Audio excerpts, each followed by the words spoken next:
Hi everyone, it's Denise Brown from the Caregiving Years Training Academy.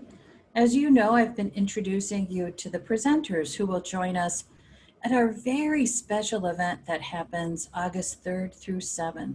Our Beginning Again retreat, which is virtual, is an opportunity for you to connect to others who understand your grief so that you can start the process to heal.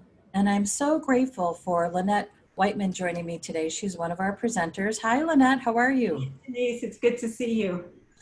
So your presentation is a very personal and heartfelt sharing of what happened to your family this past March. So your mom, who lived with you, died March 19th, and that was when everything just exploded with the coronavirus cases, the concerns, the shutdown.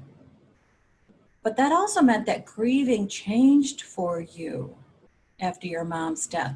So what were you able to do in terms of the normal rituals that we would expect, like a funeral or a service after your mom died? Yeah. Well, thanks for having me, Denise, and I'm so honored to be part of this, and it's so important. And thank you for organizing it. So, as you mentioned, my mom passed away on March 19th. Just for some context, I live in New Jersey, and at that point, New Jersey and New York were going through the roof. That was when it was really starting to peak in our area. So I also lived with my mom for 9 years. So we built on an apartment for her after my dad died. And she had dementia. I'm not sure if it's Alzheimer's or mixed dementia, but she did have dementia. And she had been going downhill really very strongly for the past 2 or 3 years, where I had been grieving her for a very long time. I lost my mom a long time ago. She was physically with me. So the grief was a very long time coming. And then in March, she really started going downhill. And we were lucky enough to be able to have hospice come into our house.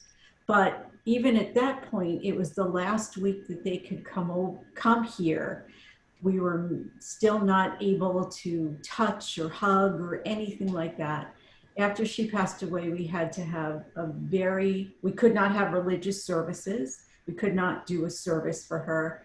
We met at where she was buried, just with my 3 boys and my brothers. So maybe there was like 7 people. We were socially distanced. We couldn't even hug. I couldn't hug my boys. Their grandmother died, and we couldn't even hug at that point. So it was very surreal. It was very isolating. You're alone anyway, but when somebody dies, but this just made it so much more alone in your own thoughts, and very little access to comfort. Yeah, which are the rituals that help us with our grief. The simple act of a hug is that shared experience of pain. Mm-hmm. And not to be able to say, we're in this shared experience together is so difficult, especially for your children. Your heart must have been breaking for your children who couldn't be part of something that's comforting for them. It was amazing not to be able to hug your children, because my children also lived in hot spots, and my one son lived in Brooklyn, which was going through the roof at that point. So there's so many emotions. You're dealing with your grief, you're dealing with fear, even simple things like, normally when somebody dies, your family or your friends send over food to the house so you don't have to cook for a little while. And I hate to cook, so that would have been a nice thing to do. At that point, we were even fearful about takeout food and groceries. We had to wipe down with Lysol. So even simple little gestures, people were afraid to do.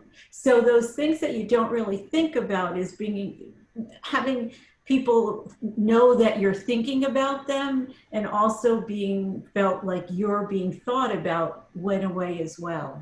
Right. It's this honoring of the grieving experience. And a community honors that grieving experience by delivering meals, by organizing the meal delivery amongst friends and families. Yeah. And it connects you to their support because they have this casserole dish that you receive, and that's comfort. Yes. Yes, it lets you know that you're being thought of. And on the other side of it, when you do it for somebody, it's a gesture of love. And it's a gesture of, I'm thinking about you now. So even people who can't be with you physically, were able to do those little things. And that was even taken away. So every source of support that you relied on or thought about was upended during COVID.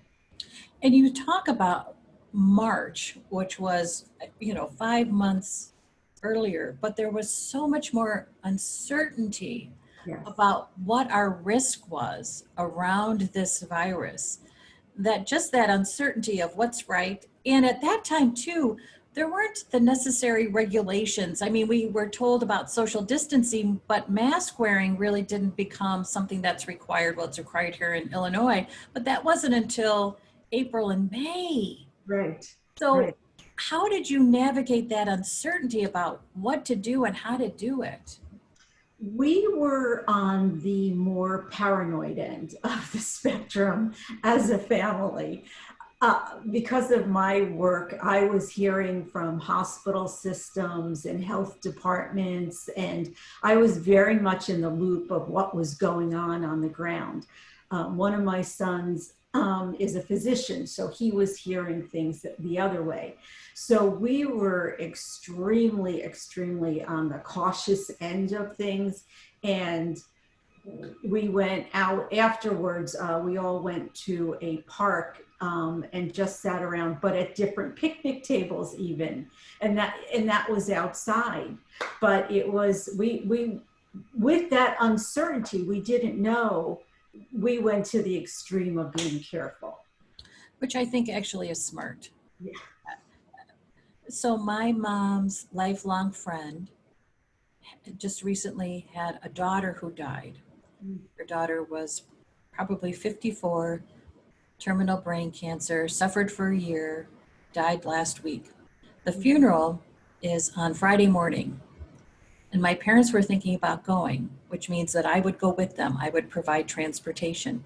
My parents are 88 and 85, and I was trying to be very respectful of their desire to show up for a family in pain with how are we going to manage this inside a space, because we know inside is risk.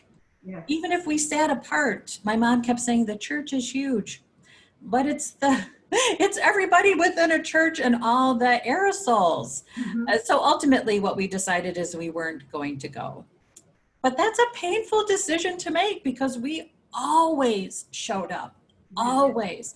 That is a family value. You show up. Yes. And you feel like a wimp not showing up. But Yeah. the risk was too great. The risk was too great. Yeah. And I wondered if there were other family members or friends who said to you, Lynette, we've got to come for you. We've got to show up for you. And if that created any more uncertainty or stress for you. It absolutely did. That's an excellent point. Because my kids were living in really such hotbed areas, there was a lot of fear about them coming even to be outside with everybody. So there were certain family members that were not going to come if my boys were going to come.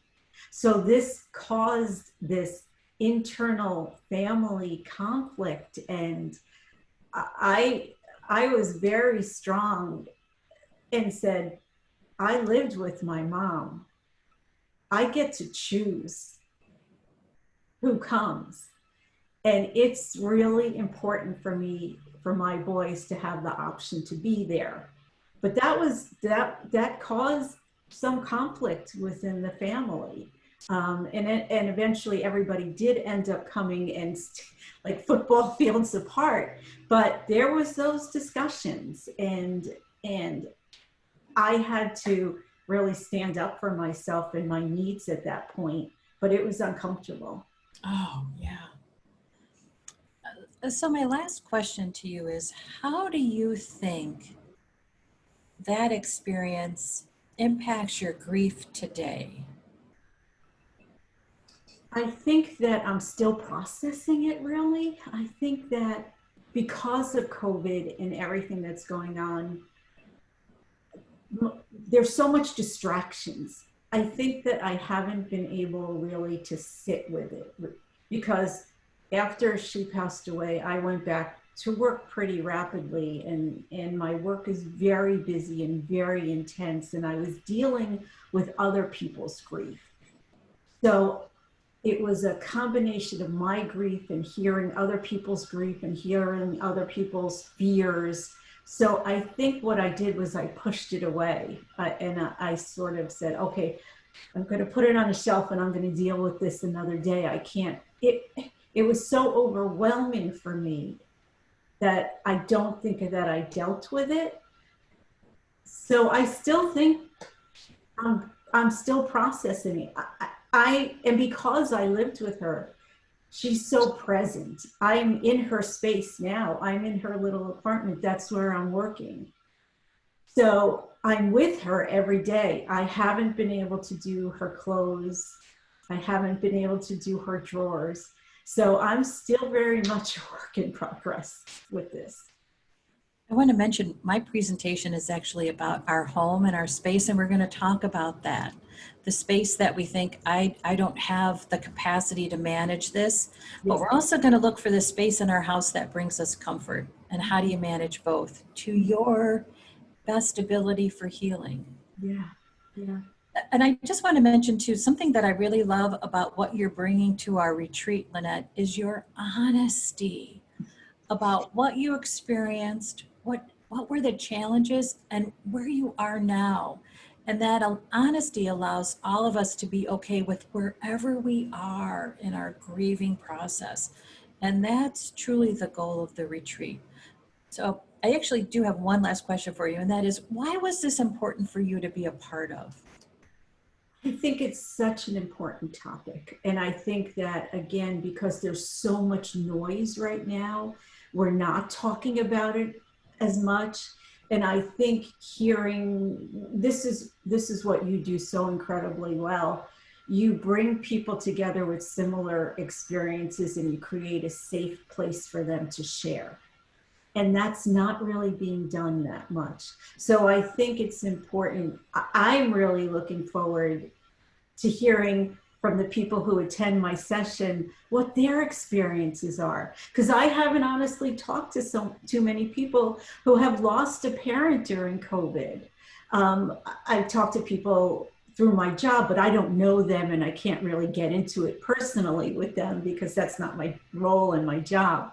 But I just think to be able to share what other people have gone through, how they've dealt with it, how they're dealing with it now. I'm as excited to hear from people as I am to share my experience. Okay, Lynette, that's awesome.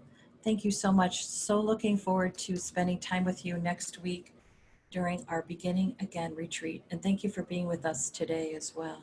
You're welcome. I'm looking forward to it. Thanks everybody so much for listening and watching. You can register to join us for our Beginning Again retreat by going to careyearsacademy.com/retreat. We have scholarships available, so if money is tight, no worries. We're going to help you. We really believe that this is an important and powerful event, and we want you to be a part of it with us. I'm Denise Brown. Thanks so much for watching. Bye-bye.